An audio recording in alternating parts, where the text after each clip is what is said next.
Tendance du marché aujourd'hui, et Romain Dobré est avec nous en duplex depuis Bourse Direct. Vous êtes membre de la cellule info d'experts de Bourse Direct. Bonjour Romain, merci beaucoup d'être avec nous.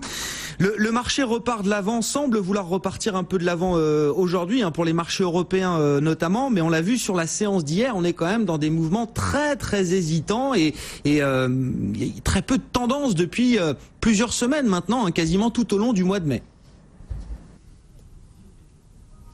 Exactement, aucune tendance pour l'instant. Un marché, comme vous le disiez, assez erratique. Des mouvements maintenant, des mouvements de spéculation. On le voit dans le marché, des contre-pieds régulièrement, pas d'orientation régulière, des contre-pieds qui étaient d'abord des contre-pieds. Le marché baissait, puis on se reprenait à la hausse. Hier, c'est exactement l'inverse qu'il a fait, et on voit qu'on s'inscrit maintenant dans une figure graphique assez lisible qui est en train de se resserrer doucement et qui s'appelle un triangle symétrique. Et il est très lisible sur l'indice CAC 40, où la tendance devient de plus en plus étriquée, de plus en plus étroite. Donc du coup, pas de flux, beaucoup de spéculation. On voit que c'est animé par des allers-retours et pas de tendance de fond. Il y a quelques titres comme ça qui éventuellement tirent leur épingle du jeu, mais pas de mouvement particulier ou symbolique. Et ça fait maintenant 4 semaines qu'on arrive à tenir ces niveaux-là, et précisément à ne pas enfoncer le niveau de 5275 points sur le contrat à terme sur l'indice CAC 40. Pour ceux qui ne sont pas forcément férus d'analyse technique, Romain, un triangle symétrique, c'est de bon augure pour la suite, ou est-ce que c'est plutôt une figure inquiétante ? Alors, c'est une figure qui, dans 60% des cas à peu près, est une figure de continuation. C'est-à-dire que c'est une figure qui devrait déboucher sur un mouvement haussier. Le mouvement pourrait être de l'ordre de 180 points. Ce qui se passe, c'est que plus on attend à l'intérieur de cette figure et plus on arrive à la pointe de ce triangle, eh bien moins le mouvement paradoxalement va être fort et violent. Et c'est un peu ce qui est en train de se passer. On arrive là, le triangle en question pointe vers le 7 juin. Le calendrier n'est pas inintéressant, mais il pointe vers le 7 juin, et plus on approche de ce moment-là, plus la sortie devrait être molle. Et pour l'instant, c'est un peu ce qui se produit. On voit qu'il n'y a pas de prise de décision. Alors, en revanche, les bornes du triangle sont très bien respectées. Donc on propose à nos clients plutôt des stratégies pour l'instant à l'intérieur de ces bornes-là, sachant qu'il n'y a pas beaucoup de relais et des écarts qui sont de plus en plus petits par définition, puisque c'est la forme de cette figure qui veut ça. Donc dans la majorité des cas, légèrement, c'est une figure de continuation. Quand les cotations viennent du bas, c'est censé continuer à améliorer le mouvement, prolonger le mouvement. Donc on pourrait se rapprocher des 5500 points pour être clair, si on sort par le haut. Et les bornes à surveiller, c'est 5310, 5320 en haut, et puis en bas 5275, comme je vous le disais, qui est vraiment important, qui n'a pas été rompu depuis 4 semaines en clôture hebdomadaire. Donc il faudra vraiment surveiller demain soir si on arrive à clôturer au-dessus de 5275 points pour la fin de la semaine. C'est intéressant. Et si c'est pas le cas, en revanche, Oui, je disais, pardon, si c'était pas le cas de tenir 5275 points, il y aurait probablement une accélération de 180 points possible à la baisse. Alors accélération, je vous le dis, plutôt molle compte tenu de l'endroit où on se trouve dans cette figure graphique. La date du 7 juin, donc la pointe du triangle nous amène au 7 juin, c'est ce que vous dites, Romain. C'est intéressant parce qu'on sera juste à la veille de la réunion de la BCE, à la veille des élections générales anticipées au Royaume-Uni, on sera une semaine de la réunion de la Fed, à quelques jours des élections législatives en France. Est-ce qu'il faut s'attendre à un retour de volatilité quand même autour de ces événements très bien identifiés pour le mois de juin, mais est-ce que ça peut ramener un peu de volatilité? Et puis je voulais vous entendre aussi peut-être sur l'aspect de saisonnalité, parce qu'on a tous en tête le dicton qui nous dit de vendre en mai pour revenir à l'automne, au mois d'octobre ou au mois de novembre, mais sell-in May, très souvent ça se traduit par une baisse au mois de juin sur les marchés actions de manière historique. Oui, effectivement, pour l'instant, le marché est resté très stable. Maintenant, effectivement, la proportion de hausse possible encore sur les indices, statistiquement en tout cas toujours, et graphiquement et techniquement, elle est relativement faible à la hausse. C'est de l'ordre de 2 à 3% sur l'ensemble des indices majeurs mondiaux, on va dire. Et la marge de correction est en revanche bien plus importante. C'est plus de 4 à 7% sur l'indice CAC 40, plutôt de l'ordre de 10% sur les indices américains. Donc, selon l'horizon de temps auquel on regarde le marché, si on le regarde en hebdomadaire, donc de façon assez large, on voit qu'on vient d'atteindre sur l'indice CAC 40 le haut d'un canal haussier, ce qui est plutôt bon signe puisque c'est un signe de grande harmonie des prix, puisqu'on est allé toucher le haut du canal. Maintenant, la pause qui a lieu est plutôt salutaire, elle est plutôt normale. Reste que on est monté assez vite, qu'on est effectivement, vous en parliez, à une période de l'année qui est dans la majorité des cas moins propice à une évolution positive des marchés marché. Hein, les mois à venir sont en général baissiers sur les 30 dernières années. Statistiquement, c'est des mois qui entraînent des mouvements de baisse majoritairement. Ça c'est la saisonnalité, et puis que le contexte le confirme aussi. On est beaucoup monté, alors beaucoup ça veut pas dire grand chose, mais on est monté relativement vite, et la progression en question indique aussi des divergences, c'est-à-dire que les indicateurs graphiques ne sont pas d'accord avec l'évolution des prix. Donc les prix continuent à former de nouveaux plus hauts sur les indices américains par exemple, alors que les indicateurs graphiques en dessous, qui permettent d'en mesurer la force, ne font pas de nouveaux plus hauts. Donc il y a ces éléments qui n'indiquent pas nécessairement un mouvement de baisse, mais tout au moins un mouvement d'essoufflement à venir, et qui devrait se prolonger. Alors voilà, donc le pari haussier il est très très léger. À court terme on peut l'envisager en surveillant bien les bandes du triangle qu'on évoquait tout à l'heure. À moyen long terme, c'est plus le moment de rentrer dans le marché pour investir, et c'est même au contraire largement temps d'alléger. On en parlait déjà il y a quelques semaines. Ça s'avère plutôt un scénario juste et valable pour le moment. Ouais, parfait, très très clair. Effectivement, hein, voilà, un peu de prudence quand même peut-être, et puis pourquoi pas une consolidation un peu plus marquée que ce qu'on a eu, hein, une phase très latérale, un marché très à plat pendant tout le mois de mai, hein, pour les actions européennes, à surveiller peut-être pendant l'été, pourquoi pas une correction un peu plus marquée de ces marchés qui pour l'instant ne corrigent pas, hein, que ce soit aux États-Unis ou en Europe, il faut bien le dire. Restez avec nous, Romain. Thierry, on parlait de la date du 7 juin. Alors le 7 juin, donc je le disais, c'est la veille de la réunion de la BCE, les élections législatives au Royaume-Uni. Juste sur la BCE, dans quelle mesure est-ce que la BCE va pouvoir faire évoluer sa communication, puisque c'est ce qu'on attend d'elle lors de cette réunion du mois de juin, alors qu'on vient d'avoir des chiffres d'inflation qui nous montrent qu'on est plutôt désormais sur une phase de décélération de la hausse des prix en zone euro. C'était anticipé, on le savait, il y avait les effets de saisonnalité, les fêtes de Pâques, il y avait les effets pétroliers qui ont joué à plein ces derniers mois sur la remontée des chiffres d'inflation en zone euro, et tout ça est en train de s'épuiser, et donc on a plutôt une inflation qui décélère désormais. Oui, et surtout l'inflation hors alimentation et énergie. On voit l'inflation corps. Le mois précédent, on avait un chiffre plutôt prometteur et agréable, parce qu'on était passé de 0,9 à 1,2. Et donc là, le dernier chiffre monte un retour à la case départ à 0,9. Donc c'est cette fameuse inflation corps que l'on voit complètement étale depuis plus d'un an. Et donc qui, en l'absence de tout mouvement, va laisser quand même la Banque Centrale Européenne dans une situation où elle ne va pas pouvoir, même si toutefois elle avait voulu le faire, toucher très très significativement à sa communication lors de la réunion de la semaine prochaine. Donc même s'il n'y avait pas beaucoup d'attentes par rapport à ces chiffres, on parle de quelques mots qu'on enlèverait, de virgules, enfin voilà, c'est ce qu'on appelle le changement de la communication de la BCE, c'est ça. Hein. Pour l'instant, c'est le maximum. Voilà, c'est le maximum que l'on puisse avoir. Pour bien montrer quand même l'aspect très laborieux de ces sorties de politique ultra accommodantes. On est très très très en amont. Donc là, on va a priori avoir un petit changement sur la qualification du risque qui est associé à l'activité économique, parce que le mois précédent, il se rapprochait de l'équilibre sans pour l'instant l'attendre.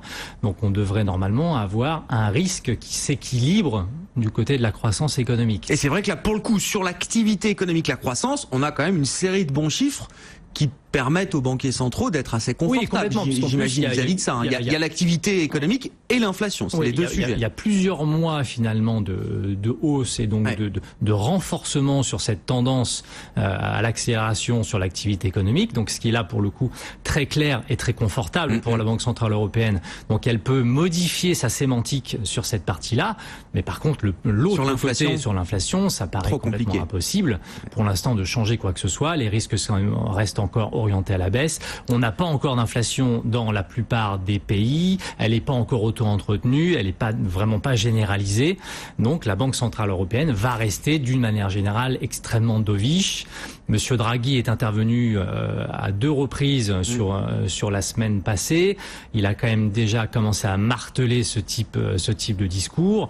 La zone euro a encore besoin d'une accommodation monétaire extrêmement significative. Là-dessus, il n'y a pas un pli. Romain Dobry, toujours avec nous en duplex depuis Bourse Direct. Est-ce qu'il y a des anticipations particulières dans le marché sur les prochains mouvements ou les prochains signaux envoyés par la Banque Centrale Européenne? Alors ce qu'on peut regarder, évidemment, le niveau des taux, ou même de manière encore encore plus évidente peut-être le niveau de l'euro face à certaines devises, face au dollar bien sûr, l'euro-dollar, qui est la parité reine. Romain, est-ce que le marché anticipe quelque chose de particulier? Parce que l'euro a continué, j'allais dire, de remonter de manière assez significative face au dollar notamment tout au long du mois de mai pour qu'on se retrouve encore au-delà de 1,12 cet après-midi. Oui, tout à fait. Je pense que la prochaine cible sur l'euro-dollar, c'est 1,1450 environ, 1,1454, qui sera un niveau de résistance majeur. C'est la borne haute, tout simplement, du grand trading range, donc de la zone de congestion très large dans laquelle on évolue depuis 4 ou 5 années maintenant, sans réussir à en sortir. Donc ce sera un niveau assez compliqué à mon avis à franchir. Ça donnerait une très bonne cible à mon avis dans un premier temps. Il faudra voir comment on y va, à quelle vitesse, comment réagit le marché sur ces niveaux-là, mais je pense que c'est un niveau d'équilibre qui correspondrait assez bien à la lecture et aux anticipations qu'on peut faire du marché et de l'évolution des politiques monétaires à venir. Bon, oui, effectivement, il y aura d'abord la BCE et ensuite la Réserve fédérale américaine. Donc pour vous, en tendance, on reste haussier bien sûr sur l'euro avec cet objectif de 1,1450. On est au-delà de 1,12 encore cet après-midi, même si le dollar se reprend un petit peu à la faveur de statistiques américaines bien orientées, hein, notamment sur le front des créations d'emplois dans le secteur privé. Thierry, les élections italiennes qui s'invitent dans le calendrier ou qui pourraient s'inviter dans le calendrier 2017. Alors de toute façon, elles étaient dans le radar puisque au maximum, les élections pouvaient avoir lieu en 2018, première partie d'année 2018. Le calendrier pourrait être avancé. Ça va devenir forcément un sujet beaucoup plus immédiat pour la Banque Centrale Européenne, par exemple, si elle ambitionnait, je ne sais pas, hein, d'ici la fin de l'année, de faire évoluer à nouveau sa communication et sa position de politique monétaire. Ça va compliquer un peu la donne. Ça pourrait compliquer la donne. D'ici la fin de l'année, de toute façon, on va même plus que parler de la communication, puisque le quantitative easing à 60 milliards par mois s'arrête à la fin du mois de décembre. Et donc ça, à l'automne, il va falloir, entre guillemets, commencer à... C'est pas un arrêt brutal, mais c'est... Non, mais savoir dans quel sens on part. Est-ce qu'on le maintient? Est-ce qu'on le réduit? Si on le réduit, de combien? Sur combien de temps? Donc, pour le coup, ça va peut-être aider la Banque Centrale Européenne à avoir une situation peut-être un peu plus claire, au lieu d'attendre finalement le printemps 2018 avant d'avoir un peu plus de visibilité sur la partie italienne qui quand même représente 25 à 30% du poids de la zone euro, ce qui est important. Et donc si on pouvait avoir effectivement, comme cela se profile, d'avoir des élections anticipées donc pour l'automne, qui viendraient se caler autour des élections en Allemagne, ce serait probablement finalement pas si mal que ça. Ce serait plutôt une bonne chose. Au moins, on se débarrasse des deux. On aura fait les 2/3 du PIB de la zone euro entre la France, l'Allemagne et l'Italie à partir du mois de septembre. Et on peut recommencer entre guillemets un peu à travailler. Donc, mais tout cela est soumis finalement à la réforme sur la loi électorale qui va passer devant la Chambre basse, il me semble, donc au début du mois de juin. Mais bon, Monsieur Renzi a obtenu pour l'instant un accord plus ou moins verbal, que ce soit du côté de Berlusconi ou de Beppe Grillo, comme quoi ils étaient a priori relativement d'accord pour essayer de converger vers un système un peu à l'allemande. Ce qui est plutôt une bonne chose.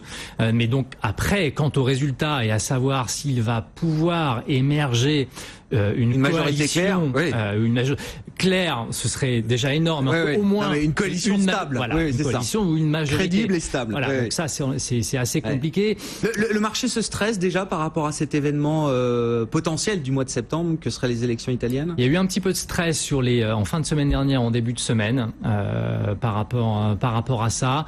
Ça a valu quelques points de base d'écartement de niveau de taux entre l'Italie et l'Allemagne. Pour l'instant, ça reste assez mesuré.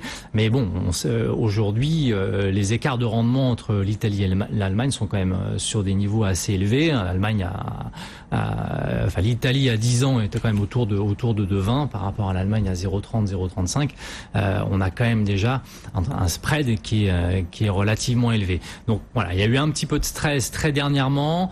c'est que le début. Voilà, on va voir comment ça se passe sur l'adoption, le travail de la loi électorale, de la nouvelle loi électorale. C'est le préalable indispensable. Hein. Donc de toute façon, avant de spéculer sur le calendrier, effectivement, il faut suivre la formation, la réalisation de cette réforme électorale. Question, sur le calendrier, c'est plutôt une bonne chose. Ce serait pas forcément un mauvais créneau, effectivement.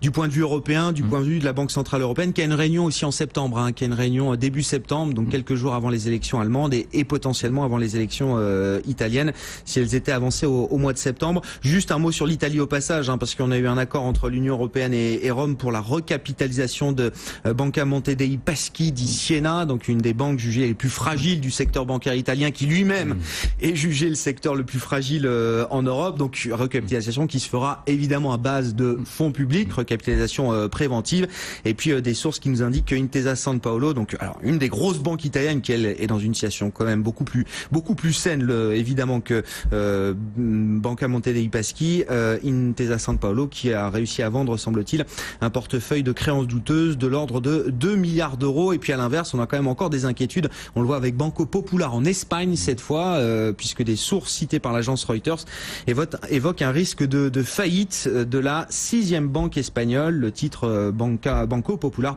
qui chute actuellement de 15% en Europe, à Madrid. Romain, un dernier mot peut-être avec vous du pétrole. Hein. Évidemment, c'est un actif qu'on suit de manière régulière et qu'on suit beaucoup en ce moment, une semaine après l'annonce de cet accord de prolongation pour la réduction de l'offre des pays producteurs, OPEP et non-OPEP, qui a été vécu comme une déception et depuis, le marché du pétrole a un peu de mal à repartir. On a vu hier encore une séance très compliquée, hein, moins 3% sur les cours du pétrole. Est-ce que la donne a changé depuis l'accord de l'OPEP trouvé la semaine dernière? C'était pas mal parti pour un rebond. Il y a 3 semaines, on l'évoquait ensemble. Le rebond potentiel était possible. Ça a été le cas. Il a été assez conséquent. L'annonce de l'accord, effectivement, a été reçue de façon un peu mitigée. Et puis là, je crois que c'est surtout le non-respect des quotas par la Libye, entre autres, qui a semé un peu le doute. Et donc, on reste à évoluer dans un trading range. Je regarde le Brent, moi, qui graphiquement me paraît plus lisible, mais qui évolue entre 50 et 57 $, 56 $ depuis maintenant plusieurs semaines. Donc, pas vraiment de tendance sur cet actif pour l'instant. Il y a quand même des signaux de faiblesse. Maintenant, le principe en trading, en tout cas, c'est de travailler les bornes du trading range. Donc, quand on est en bas, on paye le trading range, et quand on est en haut, on prend son bénéfice. La sortie serait plutôt exceptionnelle. Pour l'instant, on n'a pas beaucoup plus de visibilité et de lisibilité pour tout ça. Maintenant, on pourra déterminer si une tendance se dessine plus au-delà de 56 $ ou en dessous de 50 $, enfin 49 $ et demi pour le Brent, et là de prendre une position plus orientée. Mais pour l'instant, c'est plutôt trading range et aller-retour dans cette zone-là, dans ces bornes-là. Le pétrole qui reste donc dans cette fourchette identifiée, on est au-delà des 50 $, donc dans le bas de cette fourchette pour le baril de Brent, le pétrole de la mer du Nord. Thierry, un dernier mot avec vous aussi peut-être pour dire un mot du Brexit. Qui intéresse beaucoup moins les marchés européens que les Britanniques. Aujourd'hui, les élections ont lieu le 8 juin. Alors il y a quelques semaines, quelques mois, on parlait d'une avance très confortable à 2 chiffres, 20 points d'avance dans les premiers sondages qui étaient donnés il y a quelques semaines en faveur des conservateurs, évidemment, et la donne semble complètement renversée. On est au mieux sur une avance de quelques points désormais pour les conservateurs face aux travaillistes. Alors attention, hein. Les sondages au Royaume-Uni, on a vu ce que ça a donné aussi pour le Brexit. Néanmoins, ça semble plus du tout être le scénario de la victoire écrasante de Theresa May. C'est un pari raté d'ores et déjà. Et est-ce que c'est un sujet qui intéresse d'autres investisseurs que les seuls investisseurs britanniques aujourd'hui? Oui, bien sûr, tout le monde va suivre les résultats. Ça a peu d'impact sur le marché en dehors des actifs britanniques. Oui, pour l'instant, mais il est vrai que ce serait quand même préférable d'avoir en fait une négociation qui se déroule comme finalement le vote précédent qui a amené Theresa May. Si on devait avoir un changement et une majorité qui ne serait plus une majorité pour ça compliquerait quand même terriblement les négociations à venir. On sait qu'on va avoir 2 années de négociations. Donc si on part finalement sur un terrain qui n'est pas très clair, quel désastre quand même. Enfin, je veux dire, elle partait avec 20 points d'avance. On va pas faire la campagne de Theresa May, mais les derniers jours ont été désastreux pour elle. Enfin, je veux dire, elle s'est fait détruire après avoir présenté le programme des conservateurs. Elle a refusé d'aller au débat qui se tenait hier soir sur la BBC. Fin de campagne désastreuse là. Ça va être compliqué à lire. Ça va être compliqué à lire. Donc ça rajoute en tout cas beaucoup d'incertitudes. Tout le monde va donc bien évidemment attendre le résultat, parce que comme vous l'avez dit, on pourrait se retrouver dans une situation encore plus compliquée qu'avant l'annonce des élections anticipées. Ouais. Donc là, c'est ça.